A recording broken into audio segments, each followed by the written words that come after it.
La main de Guy de Maupassant. Conté par Rafadam.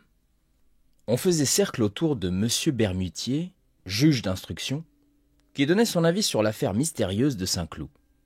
Depuis un mois, cet inexplicable crime affolait Paris. Personne n'y comprenait rien. Monsieur Bermutier, debout, le dos à la cheminée, parlait, assemblait les preuves, discutait les diverses opinions, mais ne concluait pas. Plusieurs femmes s'étaient levées pour s'approcher et demeuraient debout, l'œil fixé sur la bouche rasée du magistrat, d'où sortaient les paroles graves. Elles frissonnaient, vibraient, crispées par leur peur curieuse, par l'avide et insatiable besoin d'épouvante qui hante leur âme, les torture comme une faim.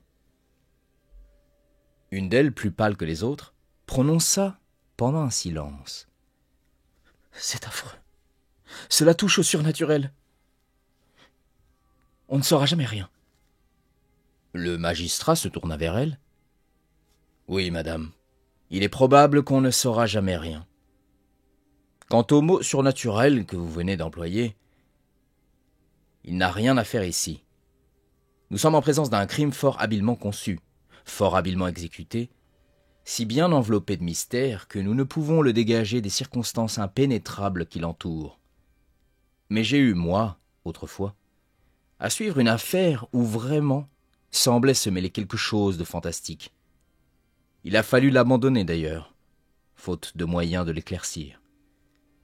Plusieurs femmes prononcèrent en même temps, si vite que leurs voix s'en firent qu'une. « Oh, dites-nous ça !» Monsieur Bermutier sourit gravement, comme doit sourire un juge d'instruction. Il reprit. « Oh, n'allez pas croire au moins que j'ai pu, même un instant, supposer en cette aventure quelque chose de surhumain. Je ne crois qu'aux causes normales. Mais si, au lieu d'employer le mot surnaturel pour exprimer ce que nous ne comprenons pas, nous nous servions simplement du mot inexplicable, cela vaudrait beaucoup mieux. En tout cas, dans l'affaire que je vais vous dire, ce sont surtout les circonstances environnantes, les circonstances préparatoires qui m'ont ému. Enfin, voici les faits. J'étais alors juge d'instruction à Ajaccio, une petite ville blanche, couchée au bord d'un admirable golfe qu'entourent partout de hautes montagnes. Ce que j'avais surtout à poursuivre là-bas, c'étaient les affaires de vendetta. Il y en a de superbes, de dramatiques au possible, de féroces, d'héroïques. Nous retrouvons là les plus beaux sujets de vengeance qu'on puisse rêver, les haines séculaires, apaisées un moment, jamais éteintes, les ruses abominables, les assassinats devenant des massacres et presque des actions glorieuses. Depuis 2 ans, je n'entendais parler que du prix du sang, que de ce terrible préjugé corse qui force à venger toute injure sur la personne qui l'a faite, sur ses descendants et ses proches. J'avais vu égorger des vieillards, des enfants, des cousins. J'avais la tête pleine de ces histoires. Or, j'appris un jour qu'un Anglais venait de louer, pour plusieurs années, une petite villa au fond du golfe. Il avait amené avec lui un domestique français, pris à Marseille en passant. Bientôt, tout le monde s'occupa de ce personnage singulier, qui vivait seul dans sa demeure, ne sortant que pour chasser ou pêcher. Il ne parlait à personne, ne venait jamais à la ville et chaque matin s'exerçait pendant 1 heure ou 2 à tirer au pistolet et à la carabine. Des légendes se firent autour de lui. On prétendit que c'était un haut personnage fuyant sa patrie pour des raisons politiques. Puis on affirma qu'il se cachait après avoir commis un crime épouvantable. On citait même des circonstances particulièrement horribles. Je voulus, en ma qualité de juge d'instruction, prendre quelques renseignements sur cet homme. Mais il me fut impossible de rien apprendre. Il se faisait appeler Sir John Rowell. Je me contentais donc de le surveiller de près. Mais on ne me signalait en réalité rien de suspect à son égard. Cependant, comme les rumeurs sur son compte continuaient, grossissaient, devenaient générales, je résolus d'essayer de voir moi-même cet étranger, et je me mis à chasser régulièrement dans les environs de sa propriété. J'attendis longtemps une occasion. Elle se présenta enfin sous la forme d'une perdrix que je tirai et que je tuai devant le nez de l'Anglais. Mon chien me la rapporta, mais prenant aussitôt le gibier, j'allais m'excuser de mon inconvenance et prier Sir John Rowell d'accepter l'oiseau mort. C'était un grand homme à cheveux rouges, à barbe rouge, très haut, très large, une sorte d'Hercule placide et poli. Il n'avait rien de la raideur dite britannique, et il me remercia vivement de ma délicatesse en un français accentué d'outre-Manche. Au bout d'un mois, nous avions causé ensemble 5 ou 6 fois. Un soir, enfin, comme je passais devant sa porte, je l'aperçus qui fumait sa pipe à cheval sur une chaise dans son jardin.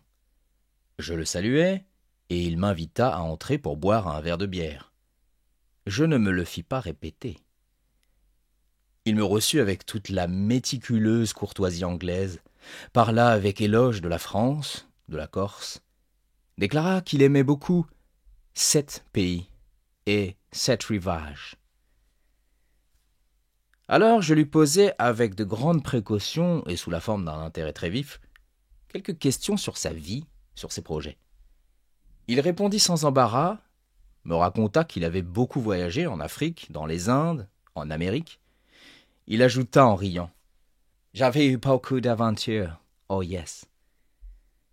Puis je me remis à parler de chasse. Il me donna des détails les plus curieux sur la chasse à l'hippopotame, au tigre, à l'éléphant, et même la chasse au gorille. Je dis « Tous ces animaux sont redoutables ». Il sourit. « Oh, non, le plus mauvais, c'était l'homme. » Il se mit à rire tout à fait, d'un bon rire de gros Anglais content. J'avais beaucoup chassé l'homme aussi. Mais il parla d'armes, et il m'offrit d'entrer chez lui pour me montrer des fusils de divers systèmes. Son salon était tendu de noir, de soie noire brodée d'or. De grandes fleurs jaunes couraient sur l'étoffe sombre, brillaient comme du feu. Il annonça. C'était une drap japonaise. Mais au milieu du plus large panneau, une chose étrange me tira l'œil. Sur un carré de velours rouge, un objet noir se détachait. Je m'approchai. C'était une main d'homme. Non pas une main de squelette, blanche et propre, mais une main noire, desséchée, avec les ongles jaunes, les muscles à nu et des traces de sang ancien, de sang pareil à une crasse, sur les os coupés net, comme d'un coup de hache, vers le milieu de l'avant-bras. Autour du poignet, une énorme chaîne de fer, rivée, soudée à ce membre malpropre, l'attachait au mur par un anneau assez fort pour tenir un éléphant en laisse. Je demandai « Qu'est-ce que cela ?» L'Anglais répondit tranquillement « C'était ma meilleure ennemie. Elle venait d'Amérique. Elle avait été fendue avec le sabre et arraché la peau avec une caillou coupante et séchée dans le soleil pendant 8 jours. » Je touchai ce débris humain qui avait dû appartenir à un colosse. Les doigts démesurément longs étaient attachés par des tendons énormes que retenaient des lanières de peau par places. Cette main était affreuse à voir, écorchée ainsi. Elle faisait penser naturellement à quelque vengeance de sauvage. Je dis, cet homme devait être très fort. L'Anglais prononça avec douceur. Oh yes, mais j'ai été plus fort que lui. J'avais même cette chaîne pour le tenir. Je crus qu'il plaisantait. Je dis, cette chaîne maintenant est bien inutile. La main ne se sauvera pas. Sir John Rowell reprit gravement. Elle voulait toujours s'en aller. Cette chaîne était nécessaire. D'un coup d'œil rapide, j'interrogeai son visage, me demandant « Est-ce un fou ou un mauvais plaisant ?» Mais la figure demeurait impénétrable, tranquille et bienveillante. Je parlais d'autre chose et j'admirais les fusils. Je remarquai cependant que 3 revolvers chargés étaient posés sur les meubles, comme si cet homme eût vécu dans la crainte constante d'une attaque. Je revins plusieurs fois chez lui, puis je n'y allai plus. On s'était accoutumé à sa présence, il était devenu indifférent à tous. Une année entière s'écoula. Or, un matin, vers la fin de novembre, mon domestique me réveilla en m'annonçant que Sir John Rowell avait été assassiné dans la nuit. Une demi-heure plus tard, je pénétrai dans la maison de l'Anglais avec le commissaire central et le capitaine de gendarmerie. Le valet, éperdu et désespéré, pleurait devant la porte. Je soupçonnai d'abord cet homme, mais il était innocent. On ne put jamais trouver le coupable. Jamais. En entrant dans le salon de Sir John, j'aperçus du premier coup d'œil le cadavre étendu sur le dos, au milieu de la pièce. Le gilet était déchiré, une manche arrachée pendait, tout annonçait qu'une lutte terrible avait eu lieu. L'Anglais était mort étranglé. Sa figure noire et gonflée, effrayante, semblait exprimer une épouvante abominable. Il tenait entre ses dents serrées quelque chose, et le cou, percé de 5 trous qu'on aurait dit faits avec des pointes de fer, était couvert de sang. Un médecin nous rejoignit. Il examina longtemps les traces des doigts dans la chair et prononça ces étranges paroles. « On dirait qu'il a été étranglé par un squelette. » Un frisson me passa dans le dos, et je jetai les yeux sur le mur, à la place où j'avais vu jadis l'horrible main d'écorché.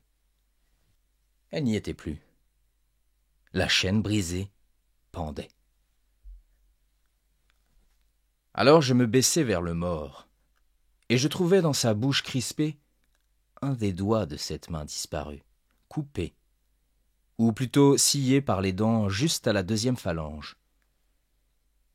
Puis on procéda aux constatations. On ne découvrit rien. Aucune porte n'avait été forcée, aucune fenêtre, aucun meuble. Les 2 chiens de garde ne s'étaient même pas réveillés. Voici, en quelques mots, la déposition du domestique. Depuis 1 mois, son maître semblait agité. Il avait reçu beaucoup de lettres, brûlées à mesure.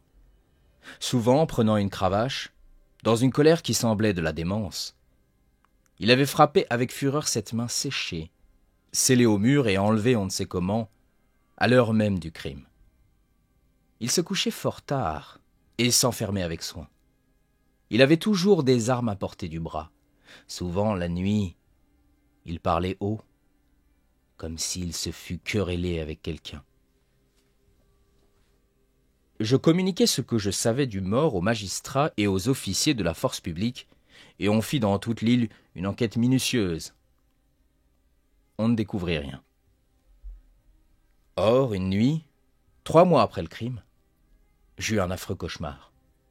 Il me sembla que je voyais la main, l'horrible main, courir comme un scorpion ou comme une araignée le long de mes rideaux et de mes murs. 3 fois je me réveillai, 3 fois je me rendormis. 3 fois je revis le hideux débris galoper autour de ma chambre en remuant les doigts comme des pattes. Le lendemain on me l'apporta, trouvé dans le cimetière, sur la tombe de Sir John Rowell, enterré là, car on avait pu découvrir sa famille. L'index manquait. Voilà, mesdames, mon histoire. Je ne sais rien de plus. Les femmes, éperdues, étaient pâles, frissonnantes. Une d'elles s'écria. « Mais ce n'est pas un dénouement, cela, ni une explication. Nous n'allons pas dormir si vous ne nous dites pas ce qui s'était passé. Selon vous. » Le magistrat sourit avec sévérité. « Oh, moi, mesdames, je vais gâter, certes, vos rêves terribles. Je pense tout simplement que le légitime propriétaire de la main n'était pas mort, qu'il est venu la chercher avec celle qui lui restait. Mais je n'ai pu savoir comment il l'a fait, par exemple. C'est là une sorte de vendetta. » Une des femmes murmura. « Non, ça ne doit pas être ainsi. » Et le juge d'instruction, souriant toujours, conclut. « Je vous avais bien dit que mon explication ne vous irait pas.